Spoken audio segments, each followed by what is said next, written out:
ලහන්ස ඔයාගේ ෆ්‍රිස් වෙලා තිබ්බ කොණ්ඩ කලින් ඊට පස්සේ ඔයාලට අපි ට්‍රීට්මන්ට් එකක් කිව්වා.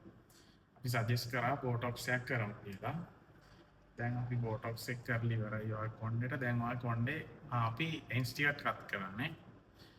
ඩැමේජ් වෙලා තිබ්බ නිසා. දැන් කොණ්ඩේ හරිම ස්මූත් ෆ්‍රිසි ගතියක් නැහැ. ඔයාලට ලස්සනට මැනේජ් කරගන්න පුළුවන් කොණ්ඩේ.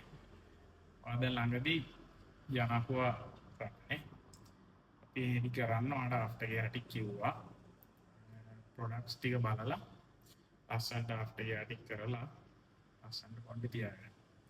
අය ළඟට ආවට පස්සේ අපි බලන්න දෙන්නේ. කොහොමද ඔයාලට හිතෙන්නේ කොහොමද?